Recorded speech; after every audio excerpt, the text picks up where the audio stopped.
আজকে থেকে আমাদের ট্রেনিং শুরু। কিভাবে আমি আমার জীবনের পুরো বিষয়টাকে ইবাদত হিসেবে কাটাবো, এটা ট্রেনিং শুরু হবে এখান থেকে, এশার নামাজের পর থেকে। এই জায়গায় যদি আমরা ভুল করি বা এই বিষয়টা শক্ত করে আঁকড়ে ধরতে ব্যর্থ হই, তাহলে বাকি সব কাজগুলো ভেস্তে যাবে। এটা ভালো করে মাথায় রাখেন। প্রথম কাজ কি? এশার নামাজের পরে কি করবেন? ঘুমিয়ে যাবেন। এখন এশার নামাজের পরে যদি খাবার খান, তারপরে কিছুক্ষণ পড়াশোনা করে হাঁটাহাঁটি করে ঘুমাবেন, কারণ খাবার খাওয়ার সাথে সাথেই বিছানায় যাওয়া উচিত নয়। আর যদি এশার নামাজের আগেই রাতের খাবার খেতে পারেন, তাহলে সবচেয়ে বেশি ভালো।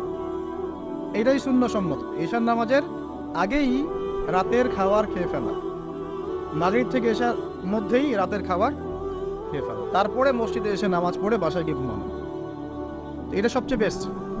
এখন ঘুমানোর আগে কি করবেন? ঘুমানোর আগে আপনি প্রথমত পড়বেন আয়াতুল কুরসি। আয়াতুল কুরসি কোনটা? আল্লাহু লা ইলাহা ইল্লা হুয়াল হাইয়ুল কাইয়্যুম লা তা'খুযুহু সিনাতুন ওয়া লা নাওম, এখান থেকে লাহু মা ফিস সামাওয়াতি ওয়া মা ফিল আরদি মান যাল্লাযী ইয়াশফা'ু ইনদাহু ইল্লা বিইذনিহি ইয়া'লামু মা বাইনা আইদিহিম ওয়া মা খালফাহুম ওয়া লা ইউহিতুনা বিশাইইন মিন ইলমিহি ইল্লা বিমা শা'a ওয়াসি'a কুরসিয়্যুহুস সামাওয়াতি ওয়াল আরদ ওয়া লা ইয়াউযুহু হিফযুহুমা ওয়া হুয়াল আলিয়্যুল আযীম। সূরা বাকারার আয়াত নাম্বার 255। সূরা বাকারার আয়াত নাম্বার 255 হচ্ছে আয়াতুল কুরসি। ঘুমানোর আগে আয়াতুল কুরসি পড়বেন বিছানায় গিয়ে। তারপরে সূরা বাকারার শেষের 3টা আয়াত পড়বেন। সূরা বাকারার শেষের 3টা আয়াত, লিল্লাহি মা ফিস সামাওয়াতি ওয়া মা ফিল আরদ, এখান থেকে শুরু করে ফানসুরনা আলাল কওমিল কাফিরিন পর্যন্ত এই শেষের 3টা আয়াত অবশ্যই পড়বেন। ঘুমানোর আগে যে ব্যক্তি আয়াতুল কুরসি পড়বে, আল্লাহর পক্ষ থেকে একজন ফেরেশতা তার কাছে থাকবে সারা রাত। এই ফেরেশতা ওই ব্যক্তিকে পাহারা দেবে ইনশাআল্লাহ। কোনো বিপদ আপদ তাকে স্পর্শ করবে না ইনশাআল্লাহ তাআলা।